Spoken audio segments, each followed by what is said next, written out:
Welcome back, everyone, to the FloTrack podcast. I'm Kevin. He's Gordon. We had a day to rest after the NCAA championship extravaganza, and now we're back to tell you everything that I got right and everything that Gordon got wrong about the season. If you're listening, you can check out the show on YouTube or Apple Podcasts, Spotify, Stitcher, or on the website. Gordon, it's a long list. We better jump right into it. How you doing? Yeah, well, you can talk about that list, and I'm going to talk about the list of everything that you got wrong and that I got right. So if we're going to play that game, we're going both ways. Yeah, but it was a lot of times when you're in the middle of you're in the moment of a meet, you kind of there's some things that kind of get overlooked that you kind of forget about. You're like, whoa, Michigan State women, all these little things that kind of in the heat of the moment get overlooked. We want to kind of take a step back, took 24 hours, reevaluate, do a little redux of NCAA cross country, and see what we were right about and what we were wrong about. I think we should start with what we're right about because it's always good to talk about what we're right about, and then we can go into the things we got wrong. Positivity. Start on the good side.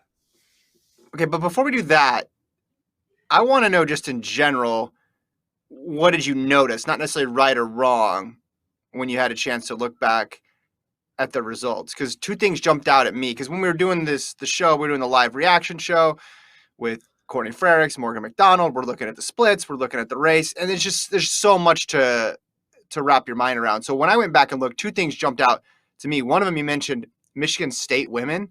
They were in last place at 1K, 31st place, literally last place, and then they end up on the podium, something that I did not catch during the actual race.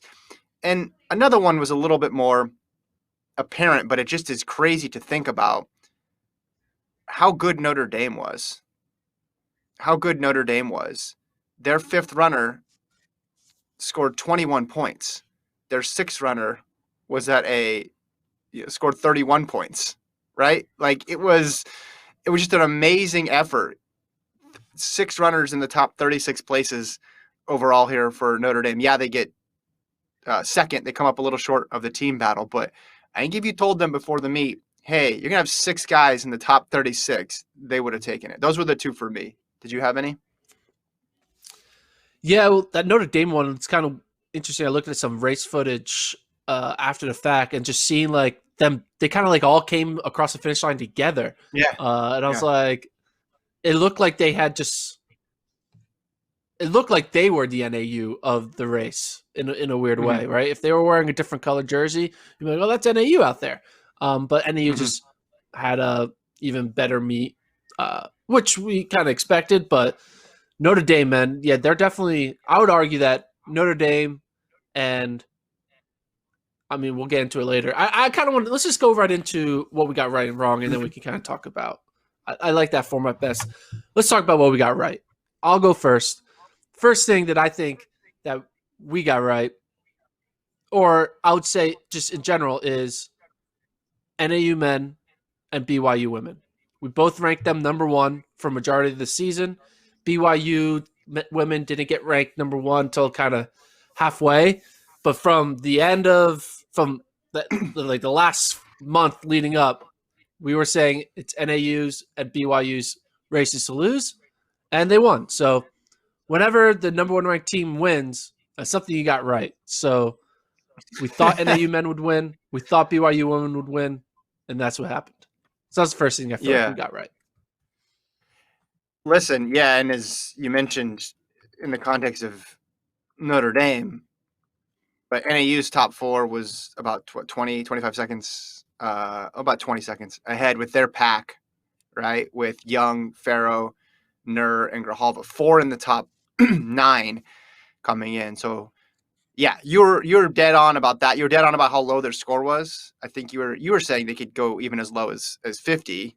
They got 60, which is pretty dang close there. That's a incredibly low score. So just the dominant nature. Again, I mean, Notre Dame ran the race of their life, but if you just compare, if you take out Notre Dame, which whatever, you take out the second place team, obviously it's going to make a big difference. But then you have to go all the way back to 142 with Oklahoma State, 181 with Arkansas. So yeah, completely completely solid performance with NAU. Obviously, a little bit of a gap between 4 and 5, but when your 5 is scoring 38 in most meets, you're gonna be just fine. So, tip of the cap to you, Gordon, on that one. There you go. So, predicting the number one teams, it's a good way to start the meet, getting those two right. Another thing that I feel like we got right, or at least I got right, that I've been right for the past year and a half, was take a victory lap. The introduction of Mercy Chilenga to the rest of the world. I was on her train much earlier than anyone else's. I don't think anyone was on her train until Monday, but she was a preseason rank of number 7 going into into August.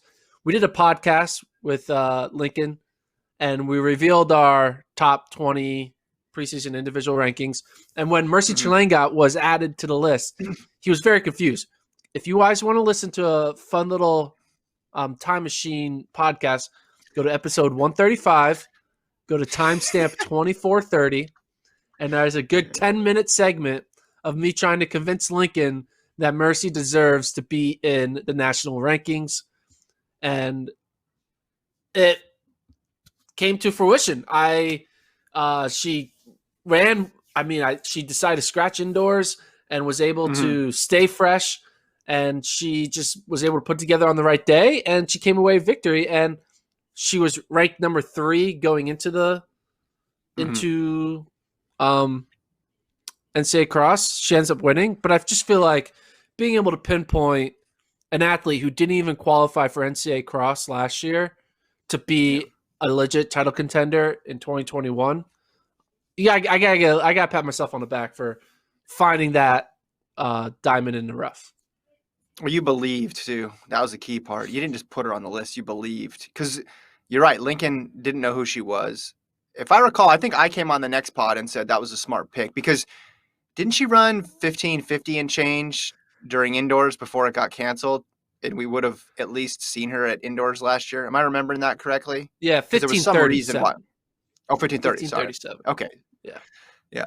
So that's obviously a good time, and she was one of those people who probably would have had a breakout. Not necessarily would have won at Albuquerque last indoor season, but maybe she would have gotten 5th or 6th, and then it wouldn't have seemed as bold of a pick. Yeah, really solid. And her teammate up there, Amaris Taisma, finishing 3rd, another sleeper there as well too. Didn't realize it at the time. She had the fastest DMR. Their DMR got DQ'd, but Taisma had, I think, the fastest mile split of anybody in Fayetteville. Yeah, Alabama is a team to look out for. I mean, one of their typical top 3, top 4 runners had an awful race and finished in the 200s, John Reed. If she has a normal race to her ability and finishes like top 40, they could have 4 All-Americans. And if they could just find a 5th next year, Alabama could be a sneaky podium, maybe even a title contender, especially if they have that 1-2 punch of Tamisa and Chilenga. So, yeah. Another thing. Hold on, no. Before you do that, I'm going to stand up for Lincoln while we're here. Because one thing he did get right. Well, he got 2 things right. Because we had a fantasy draft, and he won the men's and the women's fantasy. That's not true. He didn't. No, he didn't. I won the men's. You did? Dude, look at the thing. He scored 50 points. Okay. I scored 30 points in the men. Let's get that right. Okay. He won the women's. I'm sorry. He won the women's. No, you won the women's. I won the women's? I didn't even look at the thing. Send it to me again. You didn't even look at the results, man. Come on, man. Oh, so you didn't. You won nothing. He won overall. Oh, okay. Well, there's no. So he won the men and I won the women, and you won nothing. Okay, so here's some things that I got right. I won the men. You won the women, and he won overall. He got second in both, which was got him to. So I'll send it to you. So yeah, on the men, I scored 30 points. Lincoln scored 50. You scored 154. Ooh. And then on the women's side, you scored 71. Lincoln scored 81, and I scored 114. And then the final overall score was Lincoln 131, me 144, you 225. So It's rare when you're doing a fantasy draft when you know it's going to go poorly, but that's how it was with my men's team. If you remember at the moment, by round 4, I was just taking flyers. I had Kip too, which was solid. You had Mance, which was good. You had both And winners Chalanga. individually, Yeah. but yeah. Okay, so Lincoln gets the win though. 131, Overall. 144. But I won the women's. Well, so you won them. We all won something here. I just want to bring that up because you were ripping him for the Chalangat pick, but yeah, your men's squad 1, 5, 6, 7, 11, 13, 24. Who was on your team? Let's look at your men's team here. Mance, Klinger, Nur, Kemboy, Farrow, Deaver, and Meyer. Man, that is a squad. My women's team that won: Donahue, Haas, Logue, Taylor Rowe, Beeling, Frentaway, and Esser Gatahi got the win. And Lincoln, Lincoln just balanced, just steady, just getting things done there. So credit to him. I want to mention that. Okay. What else did you get right, Gordon? Tell us more things that you got right. In the men's battle, we got pretty much right. And by that I mean of our top 10 final rankings, 6 of them finished in the top 10. That's pretty good. So we thought, all right, we'll talk about Luis. We'll talk about Luis in the second half, but we had Luis ranked first. He got 9th. So difference of 8. Are you talking about individual? Connor Mance, yeah, individual. I'm talking about individual.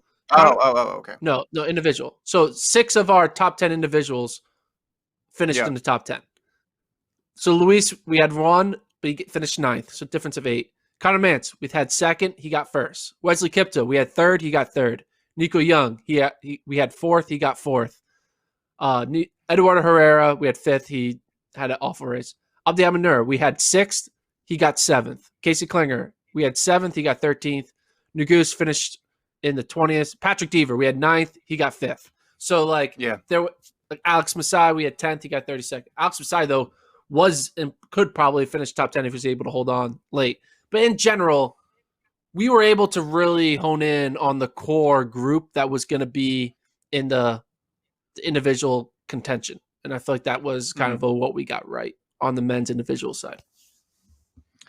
And Wildshot was the big X factor there, coming back, especially from track. But if you swap him out for Grijalva, it would have had all the names that we thought who were going to be in there. He was the real unexpected one up there. Yeah. And I mean, kind of he took the spot where we thought Eduardo Herrera probably would have been, because Herrera didn't have that great of a race. So that was another thing we got right. Kip 2 getting 3rd, we ranked him 3rd. Young getting 4th, we ranked him 4th. Abdi Hamid 6, 7. They were close. Yeah, I thought that was pretty interesting. Yeah, I would not have had. I mean, Farrow, I think definitely outperformed his expectations. Isai Rodriguez was solid there in 8th, and then Kilray of Notre Dame in 10th.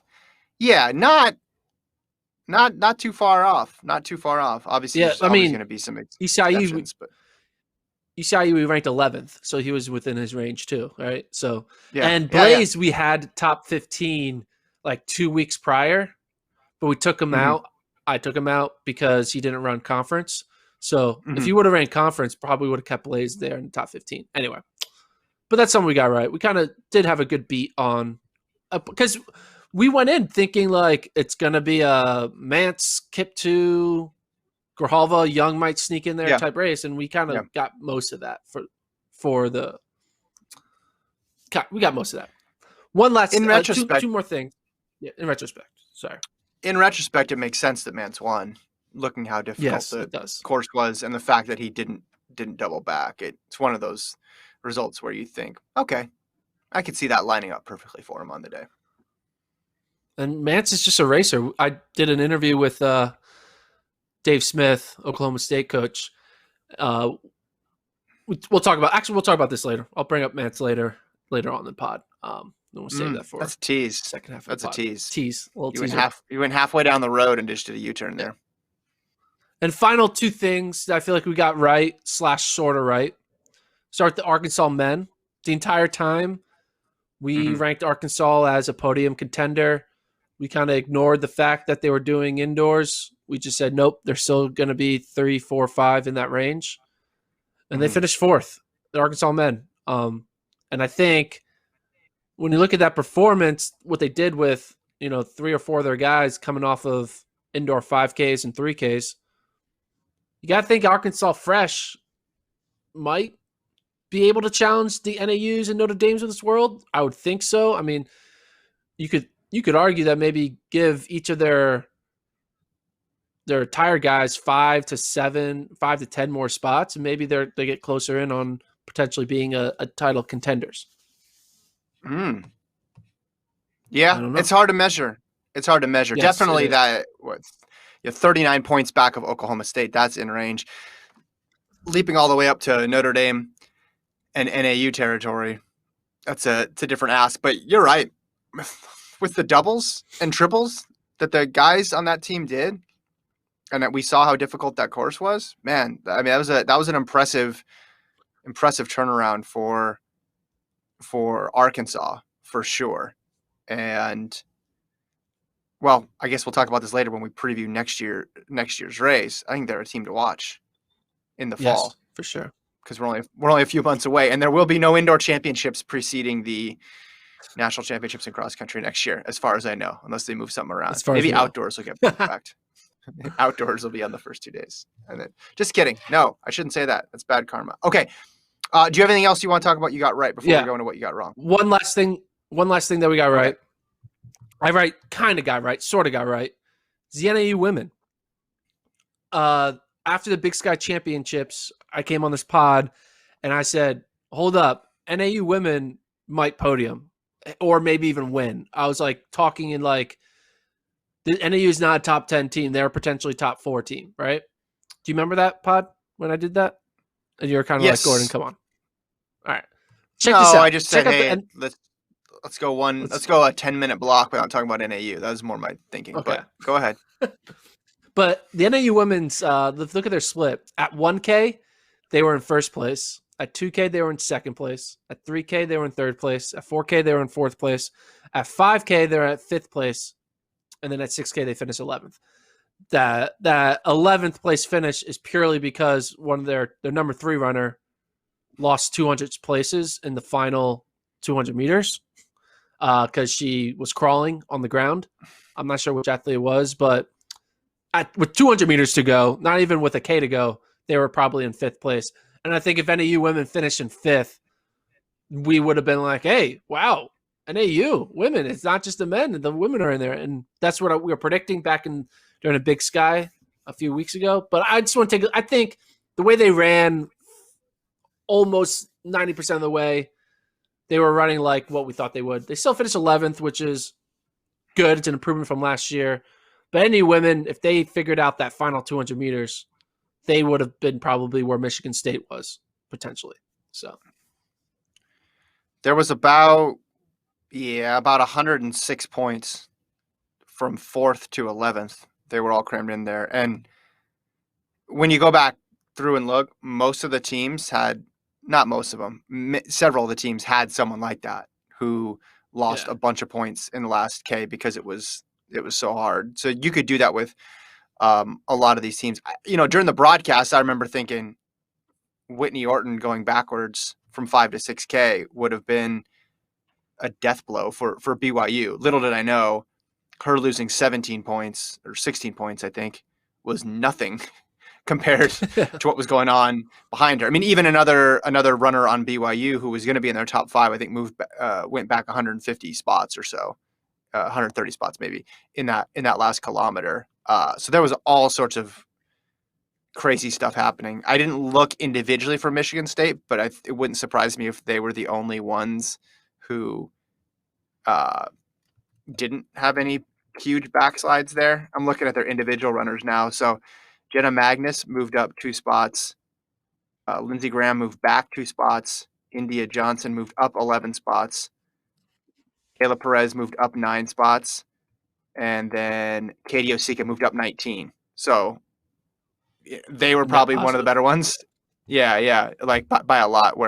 Whereas everybody else's scores seem to be going up, up, up. I guess Stanford knocked down 13 points, but that's because they had some sliding between 4 and 5K that put them into the 200s. Oh, it looks like Minnesota definitely moved up in the last 1 kilometer too to get up for fifth. Bethany Haas coming back on that double too was impressive. Okay, so that's what we got right. The list of what we got wrong is longer, but we'll do that after this week's edition of the Under Armour Performance Series, featuring a familiar face, Gordon, for those out there who watched the watch party on Monday. We'll check that out, and then we'll come back with what we got wrong.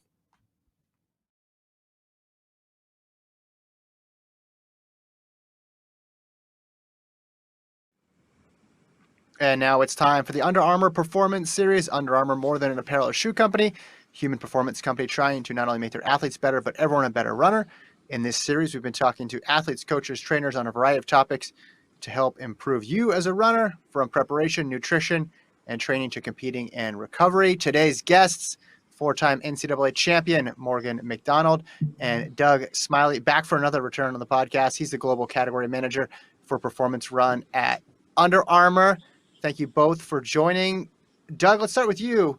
You were on before. We were talking about field event spikes. Now we're talking about distance events. I know you guys have introduced some specific spikes, 400, 800, 5K, 10K, as opposed to just the miling spikes. How do they differ from one another? Yeah, and we really approach this of kind of looking at our track and field collection. Of course, you're going to have your power sprints where our objective is just to keep you centered on the platform for those explosive takeoffs. But as we get into a little more of the distance events, we call it finesse sprints. But we kind of look at the holistic experience here, where of course you want speed, you want all that propulsion, but also comfort and cushioning are going to be a little more of a factor here. So we took definitely a lot of those learnings we had from our power sprints and said, how do we translate those for those mid-distance events? And then, of course, relying on our pro athletes, getting those amazing insights and really aggregating it, because this is really when we get to this pinnacle level, all those small little details matter. So it's just driving through those small, minute insights to really perfect the product, and it's really proven itself out on the track. So we've had some amazing performances in shoes like the Shakedown, which is our 3K to 10K shoe. But there was really a lot of trial and learning behind the scenes, working with pro athletes like Morgan and the team in Dark Sky in Flagstaff, and also a ton of our NCAA partners as well. So it was really kind of building on our body of knowledge, but really making sure we're getting truly specific for those finesse sprints and those longer distances on the track. Morgan, during your college days at University of Wisconsin, it was an Under Armour school, so you kind of had like an early taste of the Under Armour brand during your college years. But now that you're in the professional setting, what have you seen from the Under Armour brand growing from the shoes you were putting on back in 2016 and 17 to now the shoes you're putting on in 2021? Yeah, I mean, when you take into account all the college years and then a couple of years as a pro, my relationship with Under Armour has actually gone on for a very long time now, and it has been very awesome to see that development from the shoe standpoint. Obviously, the apparel has always been amazing, but to see where they've come from that kind of day one shoe into just becoming a real running brand has been really cool to see. And obviously, as a pro, you get to see much more of the behind the scenes. Even in college, actually, we'd have people from Under Armour come out, and I think it's just been awesome to kind of see that process where every year, they have a shoe and then they're taking feedback and they're working with that and they're using that to develop a better shoe for the next year. And so I get really excited every time we get shown the shoes for the next year. You can really see those jumps, and you can also kind of see like how, different things that you said about the previous shoe have been taken into account and getting used, and you really do see those improvements, and you kind of do get to see the impact that you're having as well. So it is pretty amazing to kind of see it unfold just in front of your eyes, because obviously there's a lot that goes into making shoes, and it's well above my pay grade, but to be able to witness it and maybe have a little impact on it has been really cool. Can you take us behind the scenes a little bit? I know you're the first athlete to test out the new 10K spike, the Shakedown. Everybody's always interested in the latest and greatest spikes, and everybody wants to know, what does it mean when an athlete is giving input? Can you tell us more about that? Yeah, so the Shakedowns are really cool. I went from using a pretty more basic distance spike. I can't remember what it was called, maybe the UA kick, distance kick. And that's what I used in my final year of college. And then the jump to the shakedown was really big for me. That's the shoe that I wore through the 2019 season. I wore it at the World Champs in the 5K, and I still wear it today. And it's just a very solid spike. And, it's been awesome, even seeing that little jump. And when you talk about the kind of athlete input, the feedback, that process, the way it works normally is, and I've done this with a wide variety of shoes, not just spikes. We get sent out these samples, and then the team at UA will be in contact with us through surveys or just talking. Really, like, they're very receptive to having chats, and we just give our feedback on like what we like, what we don't like, how it's feeling for us. And yeah, there's a bit more to it. Obviously, the surveys can be long sometimes, but you just give your feedback, and it's really cool. I think, as I think any runner will tell you, that getting to test samples is like just so exciting because as you said, you always do want to be getting an opportunity to wear those new shoes. And even though I've been running for so long, I'm still just like a shoe nerd, and I just love to see whatever's new and to get to have it as soon as possible, normally get to wear it. So it is really fun, that aspect of it. Doug, why do you think it's valuable to bring in athletes like Morgan into the wear testing phase, into the creation process of the next generation shoe? I just think it's super important for our approach. First of all, for our athletes, it's like we're honored they signed with Under Armour, and so we need to make sure we're giving them the best performance solutions possible, not only from what they have on the track, but also what they can train in, and also our solutions for how they can recover. So it's really kind of this holistic approach to the athlete. But I think this is something, like I said, it's like we're performing at such a high level here where, millimeters matter, and those small little details and insights are really going to drive our direction. So it's not about color. It's not about a commercial need. It's all about that moment they lace up, they're on the track, and they don't need to think about their shoes, and they're so focused on their performance. So I think it's a lot has to do with that confidence and kind of peace of mind, knowing that we thought about all those little details. Like Morgan said, we took those small little insights and we've infused it to every update we've made, so they can go out there and know this product has been perfected to allow them to perform optimally. Was Morgan like the inspiration behind the shakedown? Morgan's an inspiration for a lot of our work, but for someone who can get those insights, and especially for, like I said, having that great translation from running an Under Armour product in Madison at Wisconsin to getting to the pro level, there's a great continuity there. So that's someone who, like Rachel Schneider has been with us for a long time, so she can be a great informant of like how our product is progressing. So having that experience in college and then getting up to the pro ranks and then being able to perfect this product right as we're doing a whole track and field line, it was kind of the perfect relationship with the right shoe, the right distance. And, it always has to be the right point in the training cycle. We don't want to interfere with performance. So it's always finding those moments where it's the right time to test prototypes and really get those insights in order to make better product for future competition. Mm-hmm. Well, speaking of the right moments, obviously, Morgan, the goal for you is to compete at the Olympics this year. I know you raced in 2 indoor competitions. What's the season look like for you? Yeah, so we had a nice little winter of training and then racing, which unfortunately for me got ended short. I sprained my ankle, so that's what I'm dealing with right now. But looking ahead, get the ankle right and then get back into a solid block of training, and then hopefully get back into racing once those outdoor races start here in the US, through May and April. It looks like there actually should be some really good races, so I'm looking forward to doing those.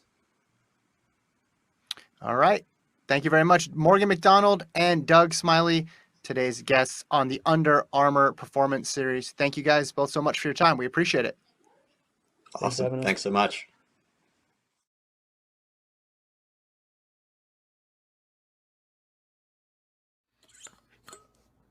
All right. We are back, and I'm wearing a slightly different shade of red on my t-shirt. Let's talk now, Gordon, about what we got wrong. I'll go first. How about that? Do you want me to go first? There we go. Yes. Lead off here. What do we get wrong? Okay. I thought, I'll just say me. I'm not going to put you in this one because I said it early in the season. I said it right before the meet. I even said it during the race with a K to go. This one's going to be close. There's going to be 3 or 4 teams you can throw a blanket over. And it ended up, for the women, BYU won by 60-plus points. I was wrong. I was wrong. It did not end up being close.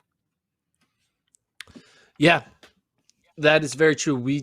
I was in the boat with you. We thought it would be maybe 5 to 30 points separating the top 4 teams, and it wasn't that. It didn't happen. And we knew it wasn't close because BYU was able to bleed a bit in that final K and still win comfortably because it wasn't close. If it was close, Whitney Orton not running as well could have been the big swing that could have given a different team a win. But, yeah, it wasn't close. Yeah. Well, if you'd have told me before, hey, Whitney Orton's going to be their third runner and one of their normal top 5 runners is going to really struggle in the last kilometer and go from outside of their top 5 where she had been most of the year and finish, in a non-scoring position, I think most people would have said, okay, well, BYU did not have a very good day. I guess the moral of the story is, though, if you're a great team, you can absorb. There's a moral to every story, Gordon. Okay. Well, the lesson here, right? Your number 1 could have a bad day relative to their performance, and it's way easier to absorb than if your number 5 has a bad day. Now, in this case, they had Halliday, who was in their top 5, had a rough last kilometer as well too. But my point being, Orton went backwards over the last K and only lost 17 points. Is that what we have on here? 17 points. Just because of where the points are populated, right? Now, granted, she didn't crater as some other people as poorly as some other people did, but yeah, she only lost. She moved back 16 spots, and on the raw score that was 14 points. But if you're in the middle of the pack, and where there's going to be a point or every second, right? And you have a bad day, the impact is so much greater. Yeah. That's what I'm saying. That's the moral for me. Good moral. Go first on a thing that we were wrong about, or I was wrong about, was my optimism on our number 1 ranked athletes, Whitney Orton and Luis Grijalva. And I say that because I ranked them number 1, even though they had been under-raced. Whitney Orton had no races in the winter, and Luis Grijalva just had 1 race where he wasn't, the top dog at that one Nevada meet. Yeah, I still ranked them number 1 because they won the Oklahoma State invite back in October. I just thought on paper they are the best. So I'm just going to trust my instincts. Well, I was wrong. I shouldn't have trusted my instincts. I should have put more faith in my 2, 3, 4 guys and women, like the Mercy Chilangots, the Kiptus, the Manses of this world, to be more race sharp than Orton and Grijalva were. Now, Orton and Grijalva still were instrumental to their team title. They didn't blow up and finish 50th or 100th. They still both finished in the top 20. So I think both Orton and Grijalva are okay with how the race played out because in the end, even though they thought they were contention to win an individual title, I think they're both end the day super happy that they finished still well, right? Top 10, top 20, and got the team title. So, but we were off on Grijalva and Orton because we just kind of ignored the fact that they didn't run. And we kind of just gave a little too much weight to precedent as opposed to what have you done for me lately. So that was one thing we got wrong. It was interesting. Orton is the 3rd BYU runner, and Grijalva is the 4th NAU runner. Shows you how strong their teams are. The other thing that I thought is interesting about that is you watched both of those athletes work out this fall too. So I don't know what that says about your eye for prognosticating based on viewing workouts, but you had more information than pretty much anybody other than their coaches, and you still had them number 1. Yeah. By the way, Whitney Orton workout. Coach Taylor said that she only did 4 all season leading up to the championships, and you got one of them. So you have 25% of Whitney Orton's workouts, which you're going to post to the site in the coming weeks. So there you go. You didn't know it at the time. Maybe you were witnessing a rare occasion when you filmed that workout in Las Vegas in terms of how many races she had. Okay, what else do you got on this list for what you got wrong? This one is kind of like a subtle we got wrong, But NC State getting second, I feel like is us getting that wrong. And I say that because I think once the winter hit and the NC State women weren't running any more cross-country meets, they were doing some indoor tracks, but they weren't like running like the way Oregon men were running. Like they were there, but they weren't doing anything crazy. Tui was kind of, she was running solid like 3Ks, but it wasn't like out of this world. Whoa, watch out for Caitlin Tui. And I think we kind of just decided going into the championships, NC State, they're a podium contender, but they're not going to do that well. We kind of like, they're injured. We don't know. We haven't seen some of their athletes in a long time. Tui's not running like a crazy all-star. But then they get second, and it was a convincing second. And I think we got that wrong we shouldn't have doubted NC State and that program, that they have the talent. It makes sense that they get second in this race. And Tui's a great talent. She was a top freshman. She was 24th. It makes sense. But we're slowly getting off the NC State bandwagon over time. We were all on it throughout October. But then as time dripped away, the bandwagon slowly slowed down, and it came to a halt. But now everyone's going to get back on it. So, that was one thing we got. No, you're right. You're right. And I think part of that's just because the weird racing schedules for each team, it was really hard to figure out who was doing what. Someone like New Mexico, we put a lot of weight behind their last two performances because they were recent performances. And I had said BYU, New Mexico. I had narrowed it down to those two, and I thought Stanford had an outside shot. I had moved NC State into that tier with Washington and probably NAU. But you're right, and credit to their team. Steelman coming back from running an individual race at indoors and running really well. I thought was impressive for her as well too. And then Caitlin Tui to be the top freshman. Obviously, not too much of a surprise given her high school career, but it's always, it's never a guarantee. Kelsey Camille, we should mention too, doubled from indoor back to cross as well. Good run for them. And it makes the fall season interesting too, because now they got the success to build on. We don't know who's coming back on any team right now. It's a mystery to figure out, but they seem to be in the mix for sure. Yeah. Another thing we got wrong, but 1% right, and by that is Michigan State and Minnesota. We ranked them Michigan State 12th, Minnesota 13th. So we had them back-to-back in the rankings, and they did finish back-to-back in the standings, but it wasn't 12th and 13th. It was 4th and 5th.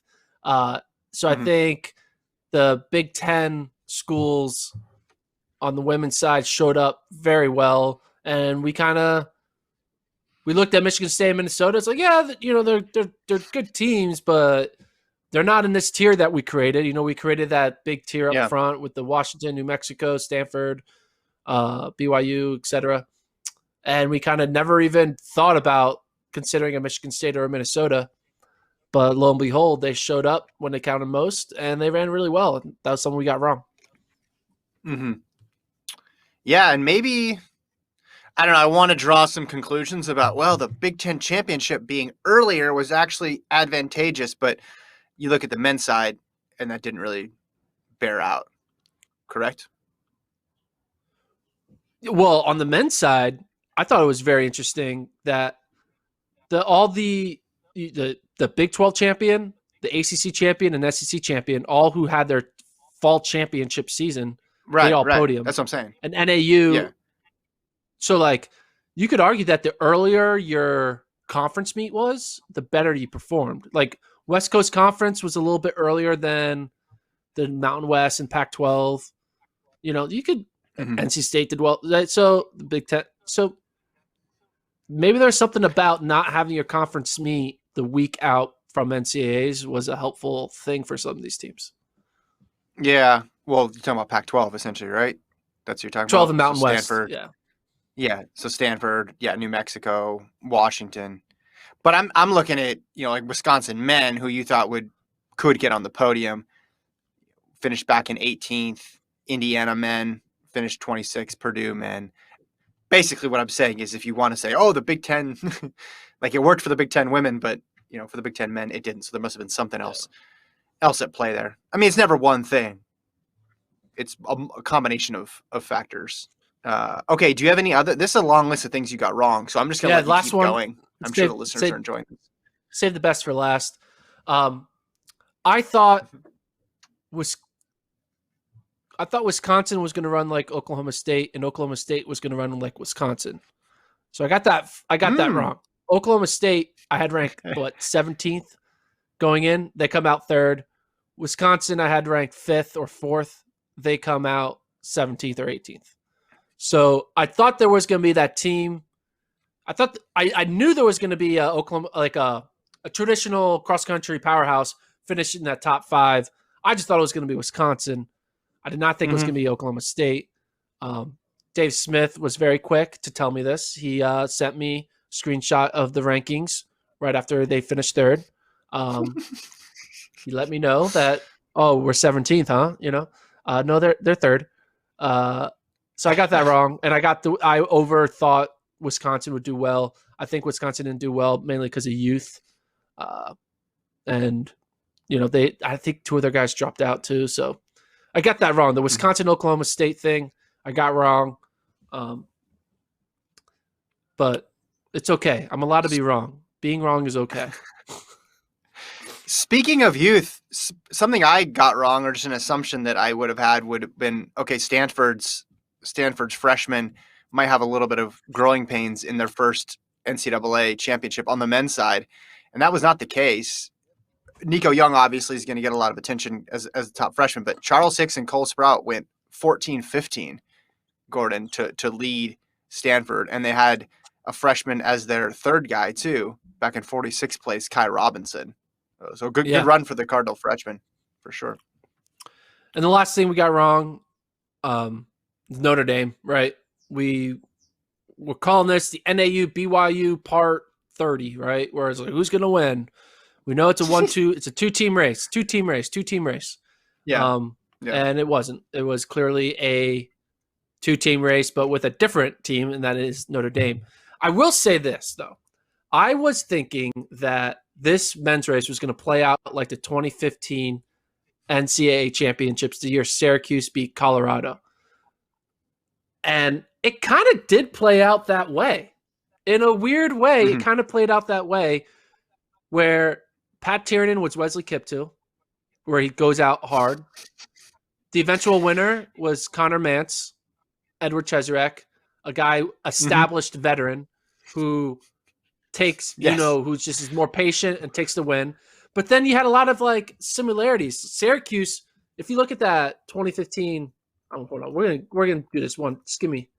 If you look at the 2015 results, so Syracuse scored 82 points and Colorado scored 91, and then 3rd place was 151.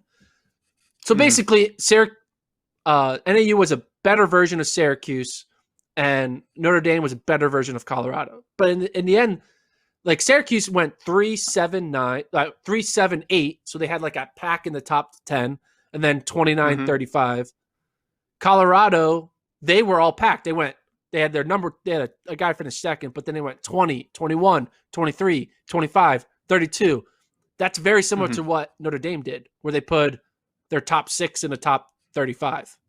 So Colorado is very similar to what Notre Dame did. The 2015 Colorado is very similar to this 2021 Notre Dame, and Syracuse and NAU. They all did a little more points, better points. But yeah, it's interesting how that worked out. Yeah.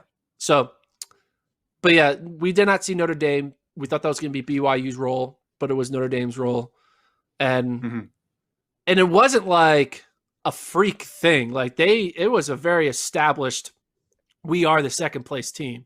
Like that's one of the better 2nd place teams we've ever seen. And it 100%. makes you. It gets you excited about what this Notre Dame team can do because look at the roster. It's a bunch of sophomores and juniors. The one main senior is Yair Nagus, who you take him out of the results, they probably still finish 2nd because they had 6 guys all there in that top tier. Yeah. So, but yeah, we did not see Notre Dame being this good. What do you think we're going to see in the fall in terms of people coming back? Because the eligibility being as it is, people can take another cross-country season if they'd like. Yeah, that's the $1 million question. Is typically you look to the next year, the way too early rankings, you remove the seniors, and there you go. But this year, everyone might return. I put that with a question mark, because if you're a senior, seems unlikely. So I already polled the Arkansas men; all their seniors are returning. I polled the Oklahoma State men; all their seniors are returning. Notre Dame has 2 seniors. Even if one of them chooses not to return, they're still going to be just as good, because their 6th man was right there with their 5th man. And then NAU, they're the ones who might actually lose legitimate seniors, and Blaise Farrow and Luis Grijalva. Grijalva, because he'll be like, I'm going to go pro. And Blaise Farrow, because he's already a 5th year. Is he going to come back for a 6th year? That's going to be the interesting thing. I think there's going to be a weird thing where some seniors come and some don't, and it's going to be based on circumstances of, we have a chance for a team title or not. And we also can see some senior transfers. Like if you're a 5th year and you're graduated, hey, let me go to Wisconsin and try to be a top 5 team, or let me go to Oregon or whatever. It is interesting. I also think next year you have notable freshmen like Hobbs Kessler for NAU, Sidney Thorvals. How do you say our last name? Thorvalson of Arkansas. You have the Oregon men coming in because they didn't run, but they're going to get Aaron Benfield, who was 16th in this race. He transferred to Oregon, and then obviously Cole Hawker, Cooper Tier if they don't go pro. A healthy NC State, that's going to be a factor, right? They see Marley Starlipper and a year under, like NC State with the full year of training. The Arkansas women will be fresh. The Arkansas men will be fresh. So many different things. It's going to be really hard to predict, I think, 2021, especially right now. I think it's going to be easier to predict in the fall once we see how track plays out and we truly know which seniors are staying and going. Yeah, I think track will be the deciding factor for a lot of people, because that will determine pro ambitions as well. And then if some people make even a long run and somehow make it to the Olympics, you can see people not wanting to turn around and race again in the fall, or just entirely be done with your collegiate career and move on, kind of like we saw last year. Some people decided to come back, some people transferred, and some people just said it's time to take the next step in life. Okay, do you want to talk about outdoors now, or do you want to save that for Friday? I feel like we should say that for Friday, just kind of tease some storylines for outdoors, basically, because there's a lot there. That indoor meet gave us a lot of stuff to talk about with outdoors, and I know you could do a whole episode on the men's 5,000 outdoors. Yes, the clash of 30 several on that men's 5,000. I'm gonna do the 30 for the last K. You can do it in Stillwater. You can do yours on the men's 5,000. But yeah, maybe on that pod we rank our men's long distance athletes right now, like who's number one, because you could have an argument for a bunch of people. I put out a graphic showing how, like, you have last year's XC champ, you have this year's XC champ, you have the indoor 5K champ, you have the indoor 3K champ, you have the fastest time athlete. There's a lot of reasons for a bunch of things. Yeah. Well, and it's happening soon, right? We're about 10 weeks away from that meet. So not much time really. So I'm sure athletes are going to take some downtime before they get going, but it's a real quick turnaround. Are you going to fill out a March Madness bracket? I am. I haven't watched a single game this year. Here's the only thing I know. I know 3 things about college basketball this year for the men. I think Gonzaga's the number 1 seed. Undefeated. There's a person named Cade Cunningham, and Duke's not in the tournament because they had a COVID outbreak and couldn't play ACC tournament, and they just weren't. And Kentucky. Kentucky isn't in it either. And but they didn't get COVID, right? No, but like 2 blue bloods not in it. I was thinking, literally, I know one basketball player, Cade Cunningham. I should have brought this up. You could make up a whole bunch of names, and I would not know them. It's amazing. I should have brought this up at the beginning of the pod, but should we create a March Madness pool on like CBS or ESPN and let people challenge us in a bracket competition? I think you should build a bracket of like you do every year. What did we do Myler Madness that one year? Yeah, no, I'm saying like let's play. I'll challenge you. We can put the little wages in. I'll create a hub. I'll put it in the description below, and people can. Well, if they win, join what our do they pool. We don't know that yet. We'll figure that out. What do you want? Come on, you got to get a Flow Pro for a year. Flow Pro you can do that. You have the authority to just take it out of my pocket and just give it out.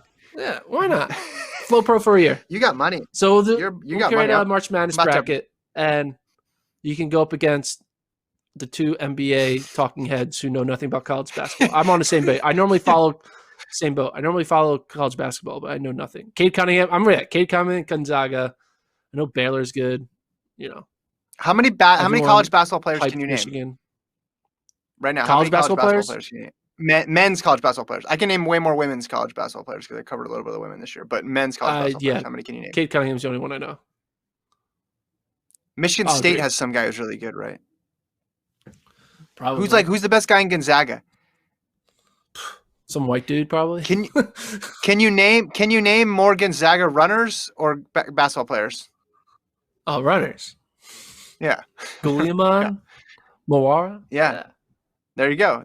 All right. We'll leave it there. FloTrackPodcast@gmail.com. Like Gordon said, if you want to get in the pool, it'll be on the episode description on the website, FloTrack.org. You can also subscribe to our YouTube page, please. A lot of you guys did over the weekend. We appreciate it. Thanks to Alon for producing. We'll be back on Friday to talk some outdoor track. We'll see you then.